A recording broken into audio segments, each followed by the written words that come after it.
Salom do'stlar, AI oson kanaliga xush kelibsiz. O'tgan darsimizda biz maqolalar uchun Ideal Scopes jurnalini tanlashni o'rgangandik. Bugun esa ikkinchi eng mas'uliyatli bosqich jurnal talablarini molekulyar darajada tahlil qilishni ko'rib chiqamiz. Maqolangiz rad etilishini xohlamasangiz, uni jurnalda DNKsiga moslashtirishingiz kerak. Bunda bizga Google'ning eng kuchli AI vositalaridan biri Notebook LM yordam beradi. Bugungi videoda jurnal talablarini o'rganish, nashr etilgan maqolalarni tahlil qilish va Notebook LM orqali ilmiy bazamizni shakllantirishni o'rganamiz. Avvalgi videolarimda ko'rsatgan taktikaga asoslanib o'zimizga mos jurnalni topib oldik va uni ISSN raqamlari haqiqatan ham Scopes bazasida indekslanganligi, uni kvartiralari va qo'shimcha ma'lumotlarini ko'rish uchun Schemago sayti va Scopes bazasida tekshirish ishlarini amalga oshirish lozim.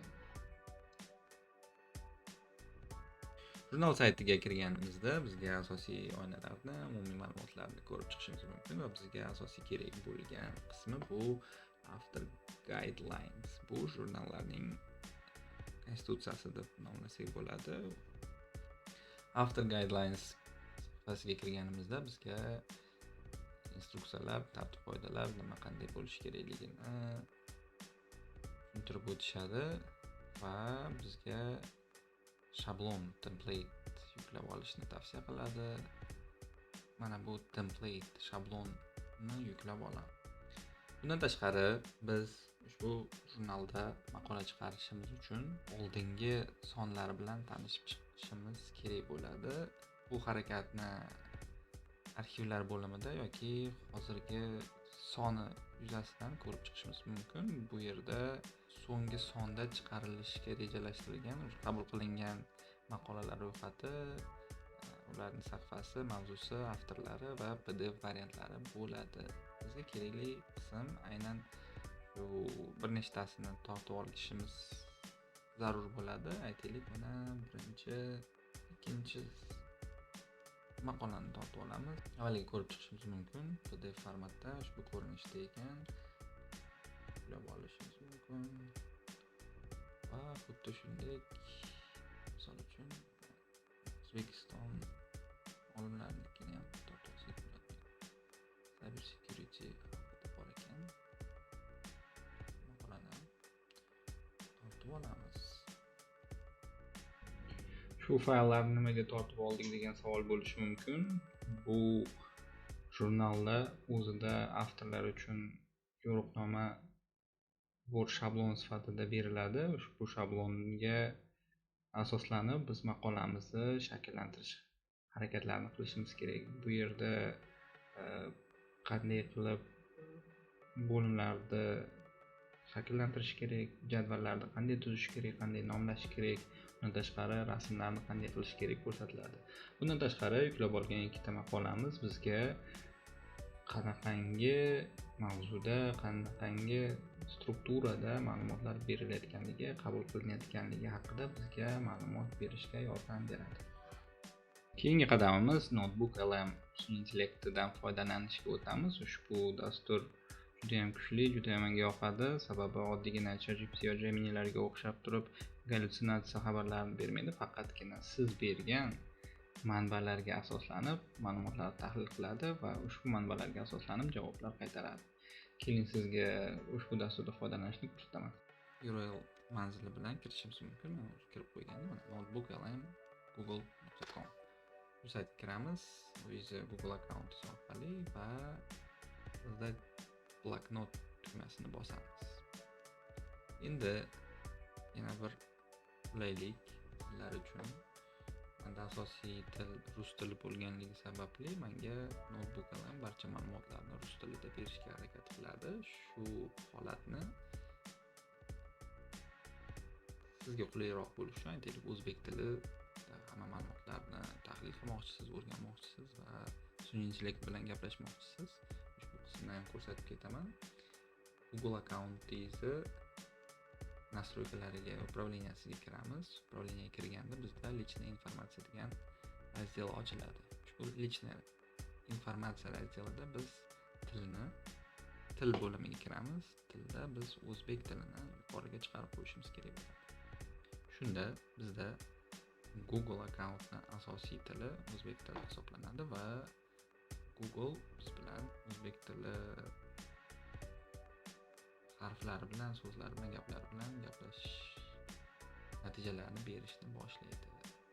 Bu oynani yangilab olamiz va ko'rib turganingizdek notebook ham bizga o'zbek tiliga o'girildi. Yangi bloknot yaratamiz va bizga kerakli bo'lgan qismlari biz hozirgina tortib olgan maqolamizni, resurslarimizni ushbu bloknotimizga joylashimiz kerak. Bu yerga nafaqat yuklab olingan Word, PDF fayllar emas, balki videolarni, YouTube'dagi videolarni joylash mumkin, veb-saytlarni joylash mumkin. Xuddi o'sha bergan havolangiz orqali Notebook LM ma'lumotlarni tahlil qiladi va ushbu resurslardan olib turib natijalarni keltirib chiqaradi.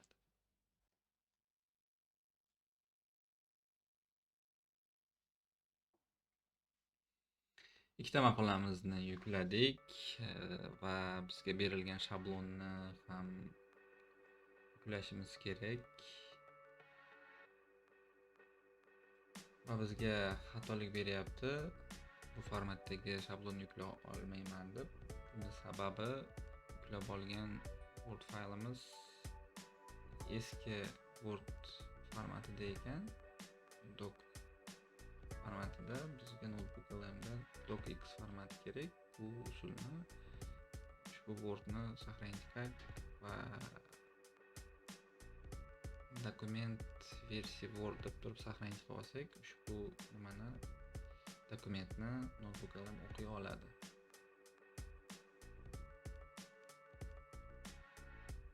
Oldindan saqlab qo'yganman, ushbu faylni yuklab beraman.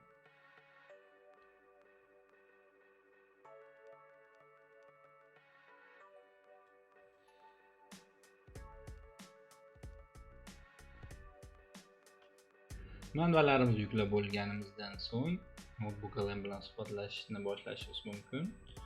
Yuklangan manbalarni tahlil qilib ber, qisqacha mazmunini tushuntirib ber misolida savollar berishimiz mumkin va Notebook LM bizga qisqacha mazmunda ma'lumotlarni tahlil qilib bizga chiqarib beradi. Keling sinab ko'ramiz. Yuklangan shablon talablarini qisqacha tushuntirib ber deb kiritib ko'ramiz va Notebook LM bizga barcha shartlarni bir ko'rsatib tushuntirib beradi. Davom etamiz. Endi bizga ikkita yuklagan maqolamiz haqida ma'lumotlar berishini so'raymiz. Ya'ni yuklangan ikkita faylni, PDF faylni qisqacha mazmunini tushuntirib ber deymiz va sun'iy intellekt ushbu maqolalarni o'rganib chiqib bizga maqolalarni qisqacha nima haqidaligini tushuntirib berishi mumkin. Savollarni yana ham kengroq berishingiz mumkin. Istalgan qismlari bo'yicha har xil shakllantirib savollarni bersangiz, aynan shu manbalardan foydalanib bizga javoblarni beradi. Notebook LMning yana bir ajoyib imkoniyatlaridan biri bu o'ng tarafda ko'rib turganingizdek qo'shimcha funksiyalar bor.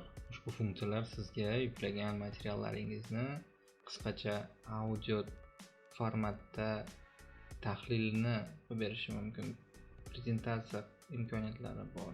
Videorolik qilib berishi mumkin va infografik rasmlari, kartalar ko'rinishida sizga kiritgan ma'lumotlaringizni super ko'rinishda tashkillashtirib berishi mumkin. Tasavvur qiling, sizni shaxsiy assistentingiz bor. Unga siz faqatgina manbalarni berasizda va tahlil qilib ber, har xil ko'rinishda menga tushunarli qilib komandani berasiz va xohlasangiz tekst ko'rinishida, xohlasangiz rasm, prezentatsiya, video, audio ko'rinishida ma'lumotlarni tayyorlab beradi. Hozir biz video hamda audio formatda tahlilni qilib ko'rishga komanda berib ko'ramiz.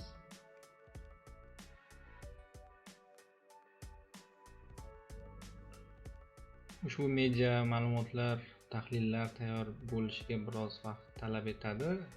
Ushbu vaqt davomida biz o'rganishni davom etamiz va bizga yana bir imkoniyat, veb-saytlarni ham URL adreslarini yuklashimiz mumkin va bizga jurnalimizni umumiy ma'lumoti, qanaqangi maqolalar olishi, umuman jurnal nima haqida, nima bo'yichaligini bilishimiz uchun yana bir qo'shimcha manbani qo'shamiz, URL adresni, va unga jurnal haqida qanaqa maqolalar qabul qilishini so'rab savol beramiz. Bundan tashqari, ushbu sun'iy intellektga o'zimizni maqolamiz mavzusini berib, jurnal talablariga qanchalik to'g'ri kelishini ham so'rab ko'rishimiz mumkin. Talablarga asosan tahlil qilib ko'radi va qanchalik darajada bizni mavzuyimiz ushbu jurnal talablariga, ushbu jurnalda chiqarish mavzulariga qanchalik mosligini ko'rsatib beradi. Yana bir imkoniyatni qo'shimcha sinab ko'rish kerak, sababi barcha sun'iy intellektlar bizga odatda do'stona, bizni fikrimizga pozitiv tarafdan qaraydi. Biz buni o'zi bilan kifoyalab qolishimiz kerak emas. Shu sababli bizga negativ tarafdan, nima sababdan bizning maqolamiz ushbu jurnalga tushmaslik sabablarini ham o'rganib ko'rishimiz kerak va savolni xuddi shu stilda negativ yondashib, menga javob ber, nima sababdan maqolam ushbu jurnalga javob to'g'ri kelmasligini deb berishimiz kerak va faktlarni, qandaydir sabablarini bizga keltirib berishi mumkin. Bizni video hamda audio tahlilimiz tayyor bo'libdi, keyin eshitib ko'ramiz. Faqatgina biroz echo bo'ladi, sababi kompyuterning o'zida zapis jarayonida qo'ygandim. Это ваш краткий обзор того, как цифровые технологии буквально переворачивают с ног на голову привычную работу библиотек. Знаете, сегодня мы разберем пару свежих исследований, чтобы понять, с чего это вдруг тихие читальные залы стали лакомой мишенью для хакеров и как оцифровка редких архивов полностью меняет обучение. Afsuski, video hamda audio materiallarni tahlil qilishda gapirib beradigan sun'iy intellekt tillar soni cheklangan ekan. Rus tili, ingliz tili va bir nechta boshqa tillardagina gapira olar ekan. Lekin o'zbek tilida ham gapirtirish imkoniyati bor ekan. Buni agar kimga qiziq bo'lsa, ushbu jarayonni ham tushuntirish, o'rgatish, nastroyka qilish bo'yicha video tayyorlab berishi mumkin. Lekin hozircha rus tilida materiallar tayyorlangan. Menga qulay shu, tushunaman. Shu sababli tez va tushunarli bo'lish uchun rus tilida materiallar tayyorlangan. Misol uchun, hammani tushunish imkoniyati har xil. Ayrimlar o'qib, tekstlarni ko'rib tushunsa, menga ko'proq biror narsani eshitsam yoki vizual ko'rsam, mavzularni, materiallarni yaxshiroq tushunaman. Shu sababli materiallarni o'rganish bo'yicha juda ham kerakli, foydali instrument. Materialimiz bu video.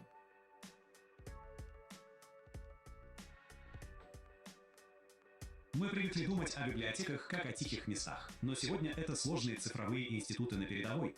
Так что же такое библиотека в 21 веке? Уж точно не просто хранилище книг. Тихие залы и картотеки ушли в прошлое. Теперь это глобальные сервера и, конечно, постоянные киберугрозы. Получается, каждая современная библиотека про защиту чистым центром. Ko'rib turganingizdek, bergan ma'lumotlarimizdan kelib chiqib, notebook LM o'zi video mahsulot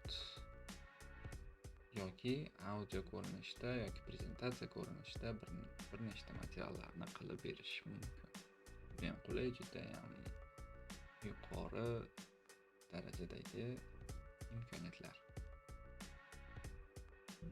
Keyingi qadamimiz bizni tayyorlayotgan chernavik ko'rinishdagi maqolamizni yoki tayyor bo'lgan bo'lsa maqolamizni talablarga qanchalik mos kelishi bo'yicha tahlil qilishimiz mumkin.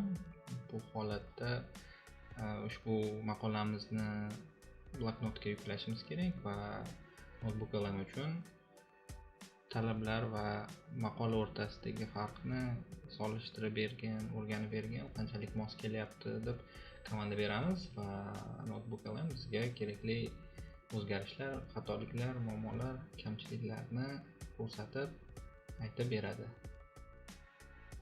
Misol uchun men o'zimni maqolamni yuklab ko'rdim. Yuklashda Wordda yuklamaslikni tavsiya qilaman, sababi yuklaganimda ayrim formatlarni unchalik tushunmadi. Shu sababli maqolamni PDF formatiga o'tkazdim va PDF formatda notebook LM ga yukladim va kerakli komandani berganimda menga bir qancha xatoliklarni aytib tushuntirib berdi. Misol uchun birinchisi sarlavhalarni, bu bo'limlarni strukturasini noto'g'ri qilganligimni aytdi. To'g'risi men boshida tushunmadim, nimada muammo, men to'g'ri qildim shekilli degan fikrda edim. Lekin haqiqatan ham kamchilik bor ekan. Sarlavhani